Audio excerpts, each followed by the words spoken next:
जय श्री कृष्ण स्टूडेंट। मैं चिराग Solanki engineering mathematics के अंदर आपका स्वागत करता हूं। आज का हमारा टॉपिक है sandwich theorem. Okay, previous topic के अंदर हमने देखा कन्वर्जन, डाइवर्जन एंड ऑसिलेटर, किसके लिए? सीक्वेंस के लिए। ओके, अब हम देखते हैं सैंडविच थ्योरम क्या होता है। तो देखो, इसका स्टेटमेंट कुछ ये है कि सैंडविच थ्योरम जो है वो अगर ये कंडीशन कोई सीक्वेंस जो होती है वो ये फॉलो करता है, जैसे कि C n less than or equal to a n less than or equal to b n, अगर ये कंडीशन कोई सीक्वेंस फॉलो करता है, इसका मतलब क्या है कि सपोज हमारे पास कोई ए एन नाम की सीक्वेंस है और उस सीक्वेंस के अंदर से मैं ऐसी कोई दो सीक्वेंस बनाऊं और वो सीक्वेंस अगर ये कंडीशन फॉलो करता है, तो अगर हमारा जो सी एन है वो कन्वर्जेंट है एंड बी एन है वो कन्वर्जेंट है, तो हमारा ए एन है वो कन्वर्जेंट ही होगा। सी एन है वो डाइवर्जेंट है, बी एन है वो डाइवर्जेंट है, तो ए एन हमारा डाइवर्जेंट ही होगा। सी एन है वो ऑसिलेटरी है, बी एन है वो ऑसिलेटरी है, तो ए हमारा ऑसिलेटरी होगा। इसको कहते हैं सैंडविच थियरम। इसके कुछ एग्जाम्पल है, तो एग्जाम्पल देखते हैं। एग्जाम्पल नंबर 1 जो यहाँ पे है, sine n upon n, n running from 1 to infinity, ऐसी कोई हमें सीक्वेंस दी है। ओके, अब देखो साइन की जो सीरीज है, साइन का जो इंटरवल है वो क्या है? -1। साइन का जो इंटरवल है वो -1 से 1 में है, तो लिख सकता हूँ -1 साइन एन -1, ये होता है। अब समझो इसके ऊपर मुझे क्या करना है, मेन फंक्शन हमारा साइन एन अपॉन एन दिया है, तो मैं इक्वालिटी सेम करने के लिए यहाँ पे भी एन देना पड़ेगा मुझे, यहाँ पे भी और यहाँ पे भी। अब भी फंक्शन हमारा सेम है, अगर मैं इसको फाइंड करूँ, इसको फाइंड करूँ, तो ये वैल्यू मुझे मिल जाएगी। तो सबसे पहले मैं फाइंड करता हूँ सी एन, तो सी एन की वैल्यू है हमारी -1/n, तो लिमिट अप्लाई करता हूँ, limit n tends to infinity -1/n। अब इसके ऊपर मैं लिमिट अप्लाई करता हूँ तो -1/इंफिनिटी हो जाएगा 0।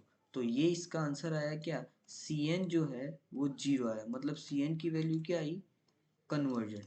ओके, फिर मैं फाइंड करता हूँ Bn। अब Bn की वैल्यू क्या होगी वो चेक करते हैं, तो Bn की वैल्यू है 1/n, limit n tends to infinity, यहाँ पे 1/n अप्लाई करता हूँ तो 1/इंफिनिटी हो जाएगा, और 1/इंफिनिटी का आंसर होता है 0, मतलब हमारा Bn भी 0 आया। अगर Cn हमारा 0 है, Bn हमारा 0 है, तो An की वैल्यू क्या होगी? अब हमारा कंडीशन क्या है कि अगर Cn कन्वर्जन है, Bn कन्वर्जन है, तो An भी हमारा कन्वर्जन, तो इस कंडीशन के अंदर क्या है कि An की वैल्यू 0 आएगी। कैसे? Cn की वैल्यू 0 है, Bn की वैल्यू 0 है, तो An की वैल्यू 0 ही होगा। इसका मतलब क्या है? Cn हमारा कन्वर्जन है, Bn हमारा कन्वर्जन है, तो An हमारा कन्वर्जन ही रहेगा। एग्जाम्पल नंबर 2 देखते हैं इसी के अंदर।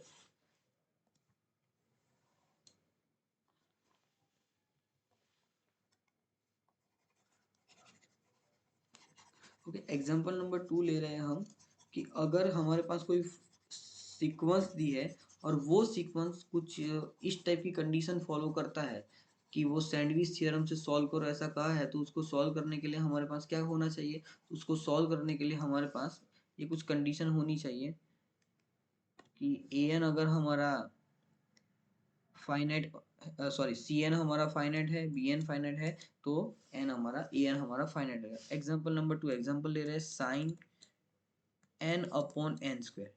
ओके, या फिर हम ले लेंगे cos n upon n square. ये दोनों में से एक एग्जांपल, मैं ये वाला एग्जांपल ले रहा हूँ। ये वाला एग्जांपल है क्या है? तो सेम इसकी सीरीज क्या, -1 upon n square sine n upon n square. Condition same, same process करनी है, 1 अपॉन एन स्क्वायर। ओके, अब अप्लाई करते हैं तो क्या हो जाएगा? -1 अपॉन एन स्क्वायर और 1 अपॉन एन स्क्वायर। ओके, तो ये है हमारा Cn और ये है हमारा Bn, ये वाली कंडीशन फॉलो करता है। अब देखो फॉलो करता है तो -1 अपॉन इंफिनिटी, तो आंसर क्या हो जाएगा? 0, और यहाँ पे भी इंफिनिटी का आंसर क्या हो जाएगा? 0, मतलब सब दोनों की वैल्यू आई 0। इसका मतलब क्या है? साइन एन अपॉन एन ये हो जाएगा कन्वर्जन, ये कन्वर्जन है तो ये कन्वर्जन, ये कन्वर्जन है। अब इसकी सीरीज देखो तो 0 से कॉस एन और 1, तो ये हो जाएगा एन स्क्वायर, ये हो जाएगा एन स्क्वायर, ये हो जाएगा एन स्क्वायर। ये कंडीशन सेटिस्फाई हो रही है 0/n²। तो 0 बाई कोई भी नंबर तो 0 होता है, तो ये वैल्यू हो जाएगी 0। ओके, फिर यहाँ पे वेट अ मिनट, सॉरी, इस एग्जाम्पल को हम ऐसे सॉल्व करते हैं, cos n/n इससे सॉल्व करते हैं। अब लिमिट अप्लाई करो तो क्या हो जाएगा, -1 an और 1। अब an की जगह पे हम ये वैल्यू अप्लाई करते हैं तो क्या होगा, -1 cos, जो cos की रेंज है वो 1। अभी अप्लाई करेंगे n divided by n divided by n, apply करते हैं तो -1/n, इसकी लिमिट पुट करेंगे तो limit n tends to infinity, तो इसका इन्फिनिटी, तो इसका आंसर हो जाएगा 0। फिर यहाँ पे भी वैल्यू पुट करेंगे तो इसका आंसर भी हो जाएगा 0। मतलब दोनों सबका answer an0 bn, sorry, cn0 bn0, तो an की वैल्यू 0 ही आएगी। तो ये हो गई हमारी, ये हो गई हमारी, ये हो गई हमारी सैंडविच थ्योरम। इसके बाद कुछ उसके एग्जांपल है और उसकी कुछ प्रॉपर्टी है। तो प्रॉपर्टी नंबर 1 ये रही। प्रॉपर्टी में क्या है कि अगर कोई सीक्वेंस दी है हमें तो ये प्रॉपर्टी सेटिस्फाई हो रही है।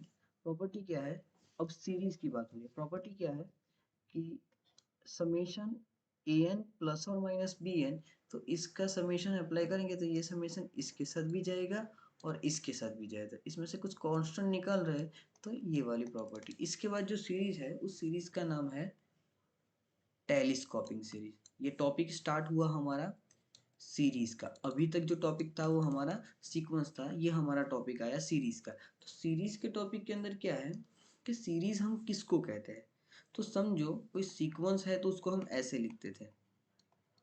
ओके, अब सीरीज को हम क्या लिखेंगे, इसमें कोई अरिथमेटिक ऑपरेशन अप्लाई करेंगे तो उसको कहते हैं सीरीज। जैसे कि हमारे पास ये रहा, ओके, अरिथमेटिक ऑपरेशन कुछ अप्लाई करते हैं तो उसको कहते हैं सीरीज। जैसे कि ये रहा इनफाइनाइट सीरीज। ओके, अब इनफाइनाइट सीरीज के अंदर क्या है, सपोज a1 अप्लाई किया, b1 अप्लाई किया, c1 अप्लाई किया, an अप्लाई किया, प्लस प्लस प्लस सब अप्लाई किया, लास्ट की वैल्यू कुछ आई, लास्ट की वैल्यू इन्फिनिटी आई, तो इसको कहते हैं इनफाइनाइट सीरीज। ओके, अब ये हम नेक्स्ट क्लास में देखते हैं। अब तक यहाँ पे किसी को कुछ डाउट और कुछ प्रॉब्लम है तो कमेंट बॉक्स के अंदर मुझे कमेंट कर सकता है। थैंक यू स्टूडेंट, जय श्री कृष्णा।